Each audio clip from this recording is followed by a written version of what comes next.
Lenny, you're better on this than Grandpa Mort. Look, then it went like down, now down, a bump, and boop. What is it though?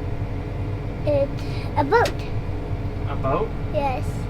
We're harvesting a field that's a boat? Yeah, it's like that, the thing. It's a beautiful Sunday to pick some corn. We're running Pioneer 12065. Lenny's got a little ear sample here. He's accompanying us. Wanted to come ride in the cart. I gave him an ear to inspect and entertain. You're gonna have that pocket all full of corn. Don't let Grandpa know you're sneaking away with all our profits. Are you embarrassed that you got caught stealing corn? Lenny and I have been very productive this morning.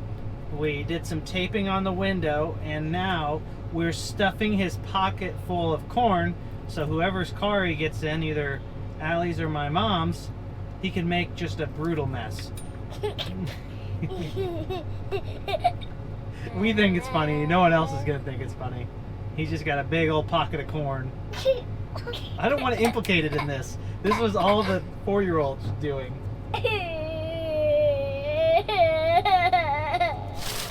The corn had aerated a tile inlet.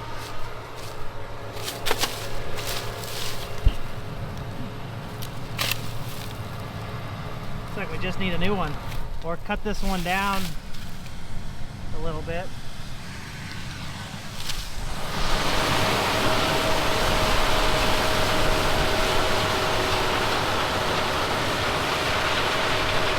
For the most part, soybean harvest is wrapped up in this area. A majority of farmers are picking corn now. There goes a machine right there down the road. Moisture reports are anywhere from 13 to 20 plus. Depends on the area, the planting date, and the soil type. If your corn died early, it's definitely dry. Typically, you're better off when your corn does not die early. At least that's my professional opinion.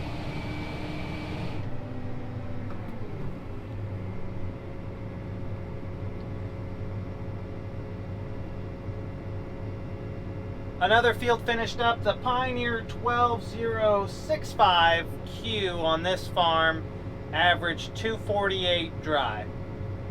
Dad's gonna get out and probably pull some chaff off of the corn head, or he may be trying to find a private place to use the bathroom. One thing to note about this farm, planted the 10th or 11th of May, it was worked wet and planted kind of wet. Comparatively, I'm not seeing a big difference versus some of our other farms. Upper 240s for May planted corn this year, very good. It is a very dark, swampy farm, about in line with expectations. I actually figured it'd be 5 or 10 bushels more than this. Perhaps our wet tillage and planting in the spring hurt us, or the farm just didn't fare as good overall as we were expecting. Regardless, upper 240s, that one pays the bills. Someone got some corn on the road. I bet it was the combine operator. I would never do that in the cart. I am sinless. Just kidding. That was definitely me.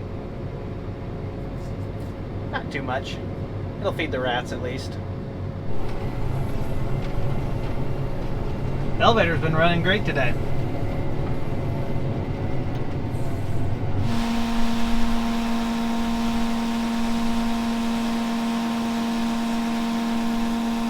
I'm hearing a rumor from the higher ups here. Keep in mind, I'm on the bottom of the food chain. We possibly may be just taking the rest of the day off. We've made really good progress. Forecast is dry. No need to push it too ridiculously hard. Once your soybeans are out and the forecast doesn't look like it's gonna be a flood or muddy, not that you're not gonna work every day, but like on a Sunday, we put in a 6 or 7 hour day today. Turn everything off, let everyone get an early afternoon to themselves, go spend it with their family, go watch some football, go take a nap. I don't know, whatever you like doing. I think that sounds like a pretty good plan. Today's cover crop update, we've got some nice soybeans. You never see this many when you look at the ground. Once you get a rain, though, you realize pretty quick how many soybeans are actually out there. I'm trying to get a square foot there. 4 beans per square foot is a bushel. Correct me if I'm wrong.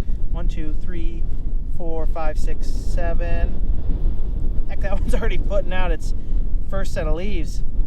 Almost 2 bushel an acre there in losses. You've got to be careful with us social media folk. A lot of people have too much pride to show their lack of success or their failures. 2 bushels an acre on, I think, 76 bushel an acre soybeans, probably a little bit above the loss threshold. We run into a lot of header loss, not necessarily directly machine loss, though we do lose some out the back of the combine. There's no great answer other than exploring an air reel on the front, one of those Prairie wind systems. If the beans are below 12%, the reel and the cutter bar just shatter those things right off. If you could even save 1 bushel an acre with an air reel, it would pay for one of those systems very fast. I assume they're not crazy expensive. What are they? $10,000, $15,000? Knowing today's cost, let's double that. Let's say they're 30. It might take a lot to pay for that, but still worth looking into. Who's had a burn go out?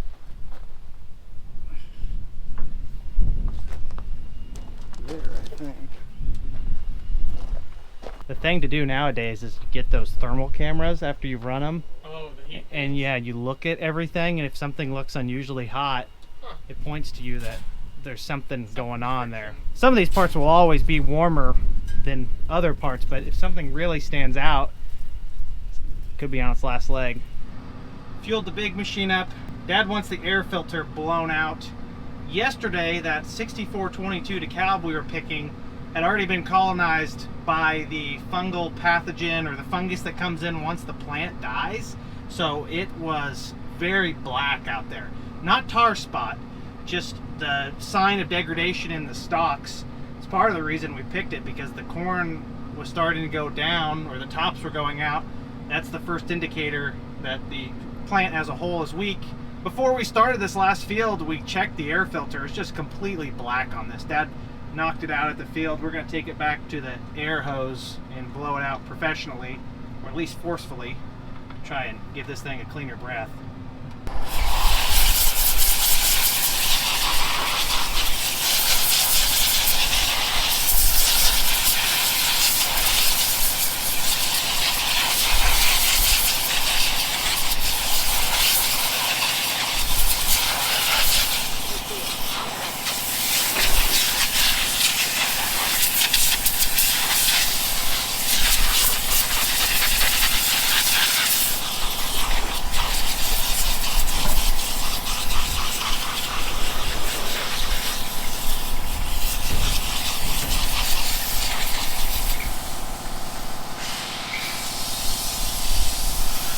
Yeah, the fancy fuel trailer with the fuel tank and the def tank and the air compressor for $40,000 to do all this at the field sounded a lot better when corn was $7 and not under $4 like it is today. For now, I think we can get by without that in the shop. Unless, of course, they come free with whatever seed you buy. We don't get the free stuff. Well, sometimes I get free stuff, but not in that scenario. Farming, much like everyday life, can be unpredictable. Grain markets, the weather, they're seemingly all out of our control across the entire gambit. If you or your family are trying to eliminate some unpredictability at home this winter when it comes to power outages, or you may just be trying to get off the grid, today's video sponsor, Jackery, has just what you need. Today, I get to introduce the best entry-level essential home backup, designed to power your household for up to 15 hours. Reliable electricity whenever you may need it, even during unexpected power outages. The Jackery HomePower 3000 is the world's smallest 3 kilowatt-hour lithium iron phosphate power station. It's lightweight and compact at just 59.5 pounds. It is a portable power solution made simple. It's nice being able to use solar energy to charge the backup battery. If you're going camping, you can arrive, plug in, and power up fast. Within an hour, you're ready to cook dinner thanks to Jackery's super quick charging. This also can be used to charge your battery outside on nice days, as opposed to paying for electricity for your long-term battery backup solution.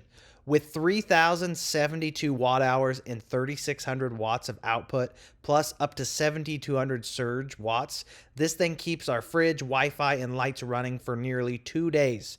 That's peace of mind for myself and my family. With the zero drain technology, you get 95% power retention after even just 1 year. So it's always ready when you need it most. If you're not using it every day, you can store it and pull it out when the time comes. Say goodbye to worrying about battery life.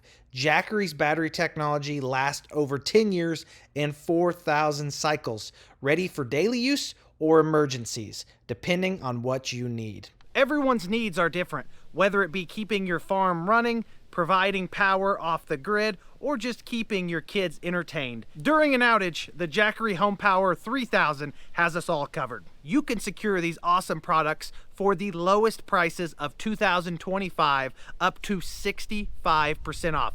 It's time to act. Add some redundancy to your household, maybe some off-the-grid power solutions with Jackery. There's been a mysterious hydraulic oil leak on this combine for the last couple of days. Dad's noticed it back in the transmission reservoir. I don't know if he got an error code for low oil or not. He checks it periodically. This morning, he noticed a spot here under the front of the rotor where there's some buildup. He hadn't noticed. Cleaning it off to maybe pinpoint the source. It's been cleaned off, ran, and inspected. We think it's coming from somewhere around that valve body, but it's not distinct enough to tell. So we're just gonna go ahead, go to the next field and run it, and then check it out in a little bit. Sometimes to get the hydraulic oil to come out, you've got to run the specific function that is using the oil. In this case, we may not be running it. I wonder if it's transmission related, seeing as it's the transmission case that's leaking oil. Losing oil. Pull that off.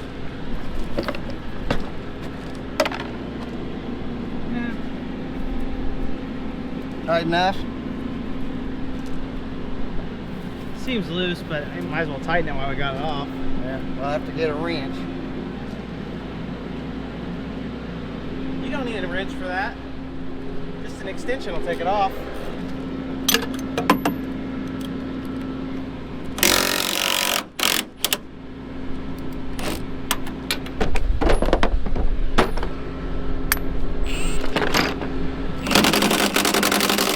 How do you turn that powerful?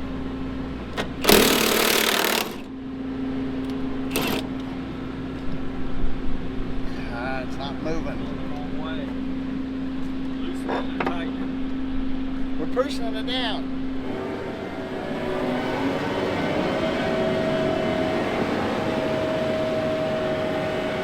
There are no conclusions other than just keeping an eye on that spot. Maybe we'll find where the oil's going. While we were inspecting, the drive chain on the west side of the corn head was loose, so we tightened that up real quick. It gets run pretty hard on that big machine. Looks like it's about due for a full replacement. I believe the roller coaster is going to continue today. We went from 190 some bushel corn to 250 almost, back to 200, up to 250 again, and then I think we're gonna go back to a 200. All over the place. Those numbers are yields, not acres. We're not nearly that efficient or farm that much. The yields seem to be probably across the board. I think 220 might catch it all unless we have some real stinkers. There's some highs and some lows. The average though, probably 5% off, if not 10% off where I think we'd normally be. Right now, the harvest team is 1 mile west of the Great Lakeland College. Pretty variable soil here. Channel 21570 is the hybrid across all these fields.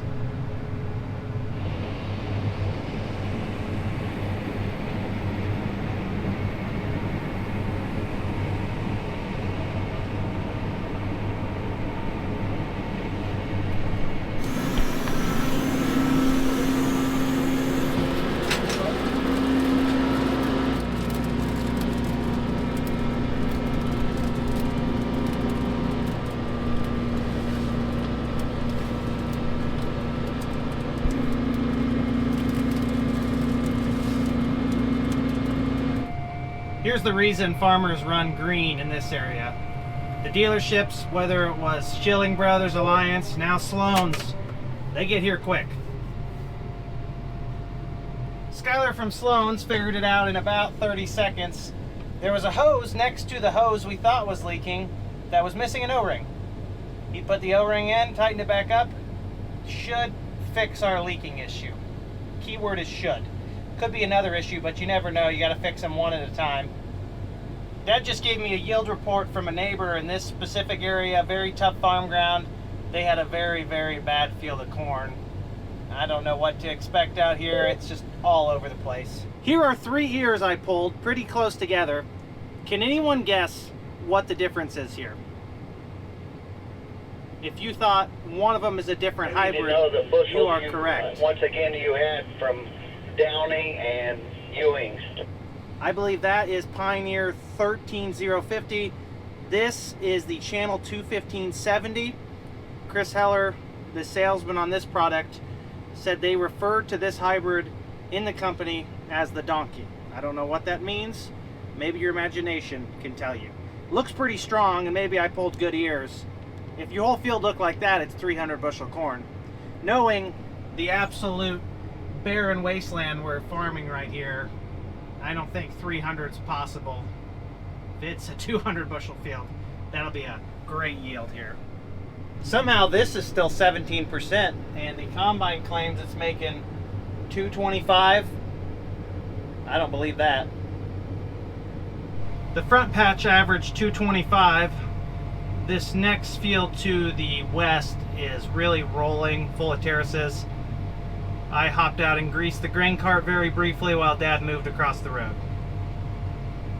It's frustrating enough to have to pick around the oil wells, especially when you're not getting the royalties from them. The mineral rights stayed with the farm when Dad bought it 30 or 40 years ago. The real pain is all these lines and poles, because that's what you'll wrap up and do a lot of damage on. There goes Jason. Property lines right here. His grain cart just went by to the east. Dad's trying not to break off an unloading auger here by the oil wells. The last 48-foot bin is almost full. Katie's gonna run the big combine, keep picking for a little bit till everything's stuffed full. We're gonna go help move the auger around.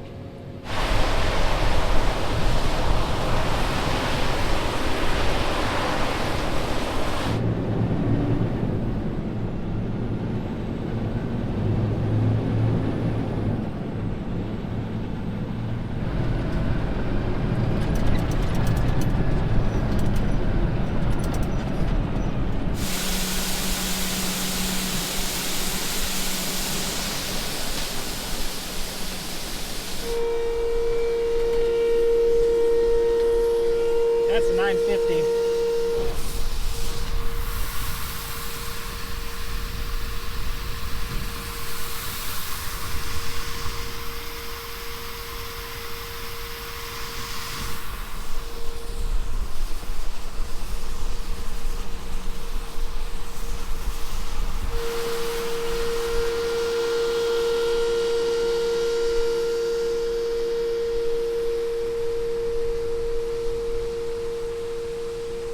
We really need to do something about this erosion here. There's so much water that comes off of the bins, the barns, and the farmstead, the lot in totality, that we have some major erosion issues. I think we need a really big berm to serve as a terrace, a temporary dry dam to catch some of this water, because it creates issues here. The water also gets momentum downgrade and cuts down that way. The worst of it's up here on this farm. It's really a shame and eats me up a little bit, because this is our home farm and one of our best farms. These washes are just real nasty. We could do something about it if we could get the purse holders here to just get a dozer out here and build the terraces. They don't want to do it unless they get some funding from the NRCS to do it. What do you do at a certain point? The government funding for some of these programs is pretty dry. To a certain degree, it's our responsibility to protect our most valuable asset. And you get a 3 or 4 inch rain in early April after the beans are planted in March, it's going to get ugly like it did out here.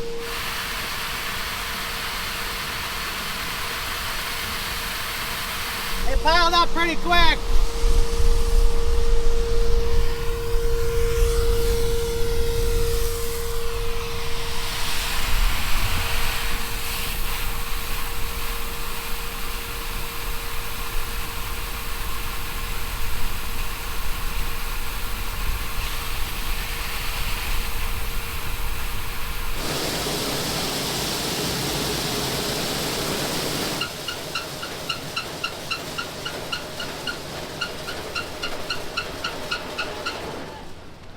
Raise it up!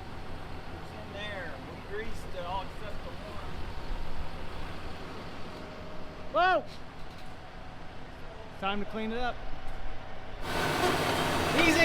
Got it!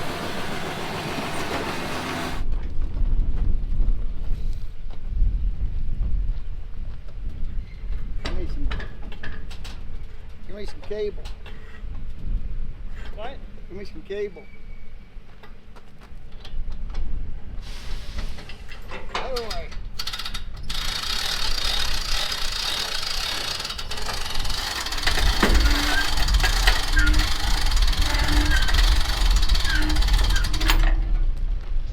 Everything moved to the bin site south of Lakeland. Yeah, do you have a Diet Coke? Time to pick some more corn. No, I got Dr. Pepper and water. The vertical till also got moved down here just in case there's a fire. Chance of rain tonight. If that comes through, it may alleviate some of the fire risk, but until then, still a good chance of something going bad for someone. Whoa! Yeah, Tile hole or something. it's been there for years. I can pull one up here. Well, I won't have to load you full, so I could probably load you here. Whatever you want to do.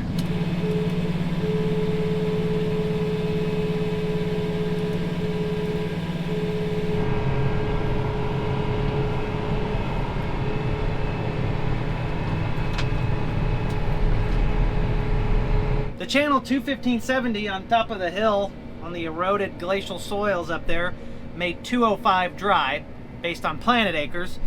Dad said based on deeded acres, it's 225 bushels an acre. It's the same argument we've had for years about what do you count and what don't you count. I think you go off of the planter monitor that combine said it harvested 36, 37 acres. It's a small field. Took a while by the time we moved the bins. We're on to almost a completely different planet now. We went from those eroded soils on top of the glacial moraine down to the floodlands where all the sediment ended up, and we're back on black dirt in just a half a mile, literally. We've got a field right here that you can't get the water off fast enough. Super high organic matter, cation exchange capacity, fertility, you name it. Then across the interstate you've got beans that made 40. That's the diversity we have around here. It's beautiful and frustrating. If we're being honest, using 205, not 225 bushels an acre, those numbers, the 205 even, is a great yield for the field it was on. That 21570 definitely shows some promise on a year like this. The 13050 Pioneer, a mile west of that, probably on a tougher farm, made 190. I don't know if we can compare them apples to apples. We've got a spam call coming in. We got to take our victories where we can. Don't be expecting 300 bushel corn anywhere this year. 200 is this year's 300, I think. The hybrid here is DeKalb 11135. It's amazing to see the difference. They're still green in the plants. All based on soil type and topography. The black dirt that holds water, still got a live corn on it. We took a sample out of the hopper to have it compared to the combine moisture monitor. It's about 2% high on the combine. So if it's 19%, it's actually 17.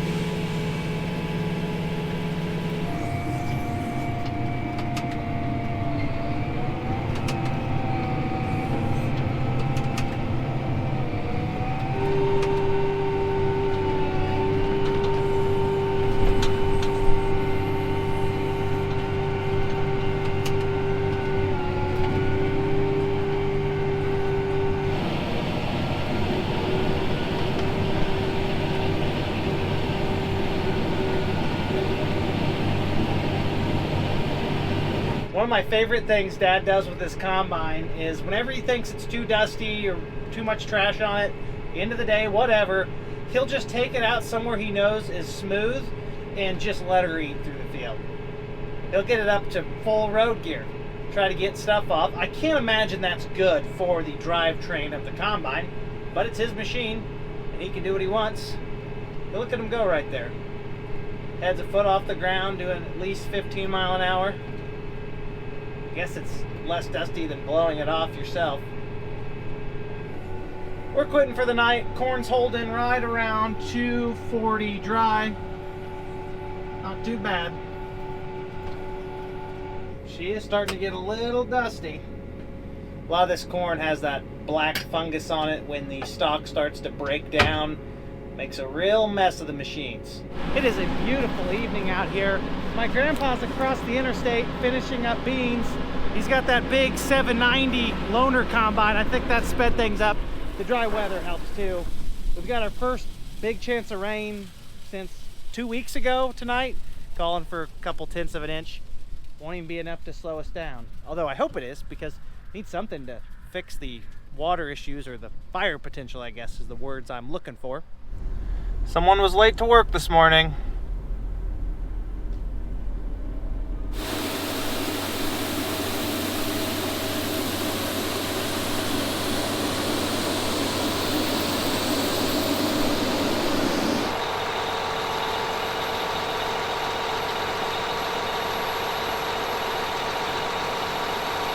A wise meteorologist once said, never count on a rain during a drought. It's exactly where we are. No rain at all. There was a little mist this morning, otherwise nothing. Yes, we had rain a couple of weeks ago, but in general, we're still holding a pretty strong drought pattern. At this point, probably better off not getting any rain and just finishing picking corn. It can rain after we do that. We'll need it before we put on anhydrous or do a lot of excessive tillage, because ground's hard. We need things to actually till up and seal over.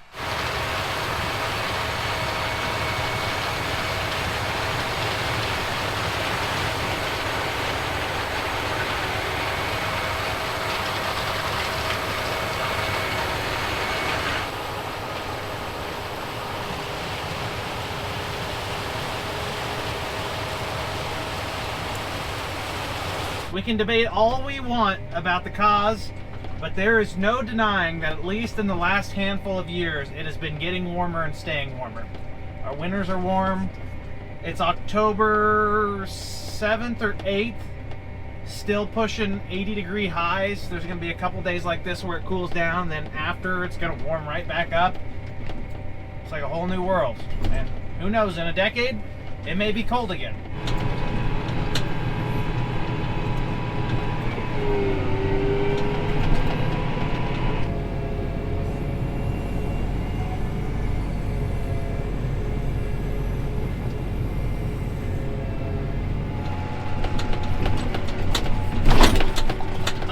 Who ran the inline ripper out here?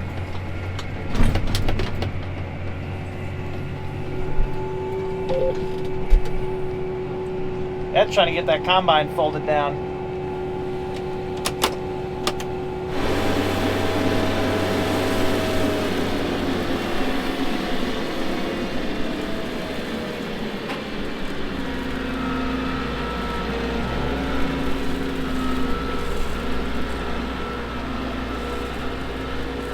Just enough to make a mess. I'm forecasting this to stop in 10 minutes and we'll be picking by 1 o'clock. Look at how low this auger goes.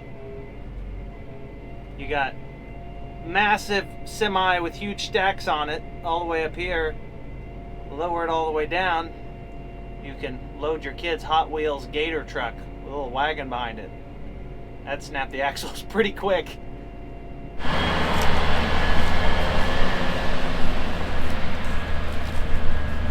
If you guessed 30 minutes, you were correct. It rained 3 100ths. We stopped by the Uphoffs up the road. They were waiting on some sunshine to cut some beans. My grandpa's still waiting to cut some beans to the west of here.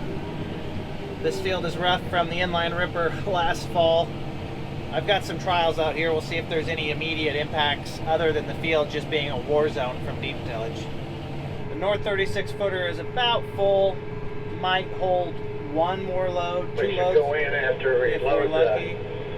load K. This DeKalb 11135 is known for being pretty high in test weights. That means you can get more of it in a bin. Test weight doesn't result in more yield. It's actually kind of a secondary factor. Some high yielding hybrids aren't the heaviest kernel weight hybrids. Final yield is about kernel count and kernel weight. So some hybrids put on more kernels, they may not be as heavy. The extra kernels compensate for that. This is yielding, I think, around 240 dry. That north bin, it's got 23,000 almost in it. It looks like Jeff just climbed it to verify if he can dump another load. We'll be headed in there to move the auger shortly. Just check the bin.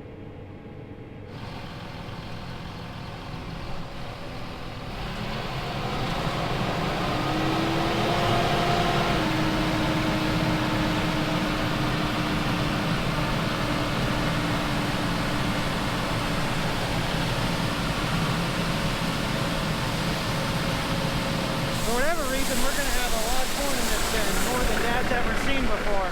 It's got to be the test weight or my scales are off.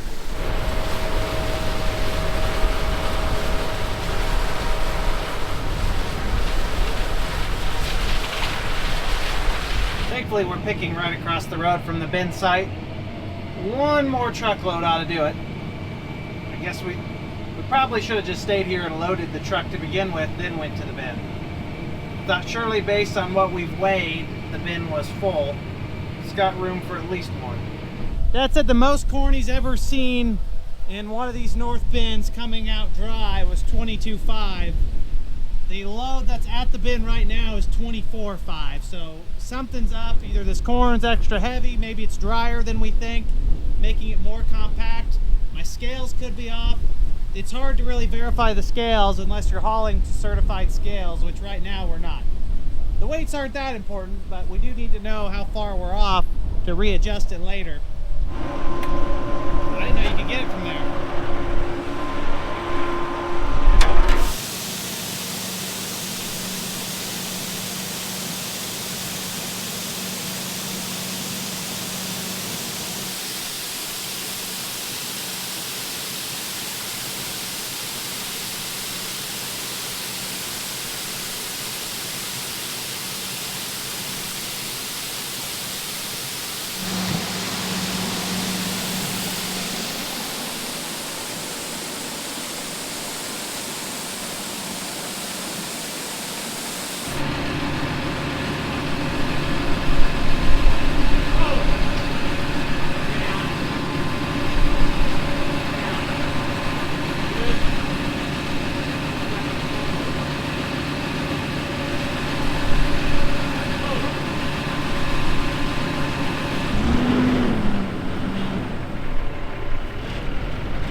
Combine's back in action for another 10 or 11,000 bushels before that middle 26-foot bin is full.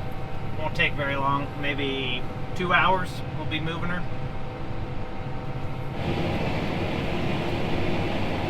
Last pass of this field.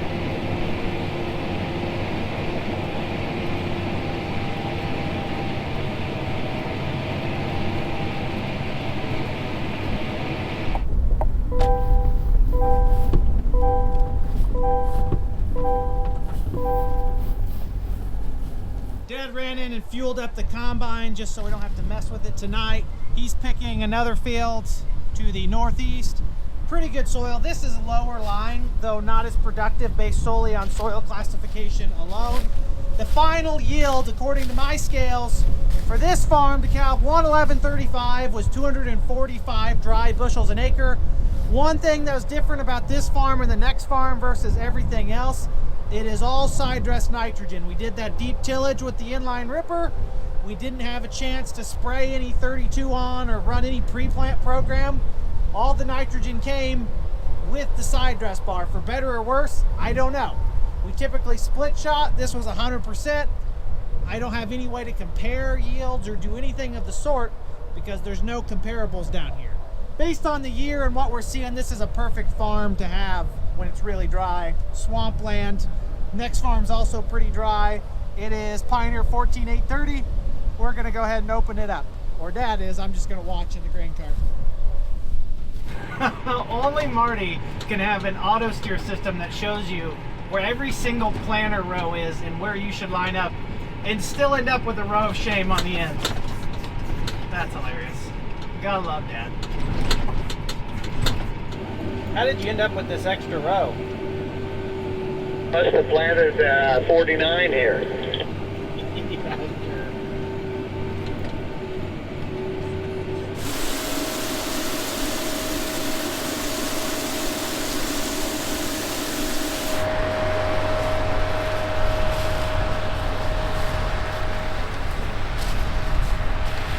The Pioneer 14830's been a pretty heavy hitter for us.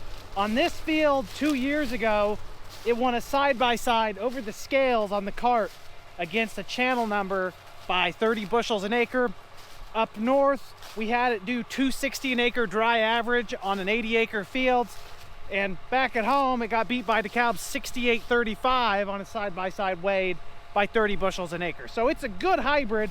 Obviously, not everything's a perfect fit for it. I think it should do well on this field. Again, black dirt is performing okay this year. It doesn't need as much rain to produce decent yields.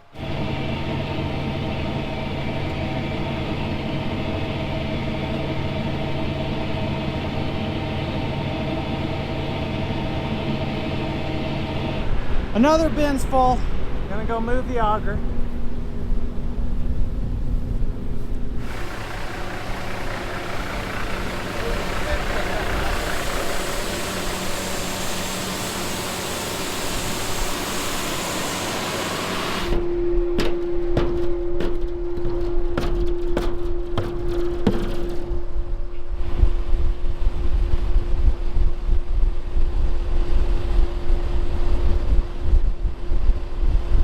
Sometimes when the auger is like a couple inches the other way too far, we lift it up and put a board under the wheel and tilts it back. So that's what we're doing right now. Dad's putting the board in, Katie's dropping the auger down.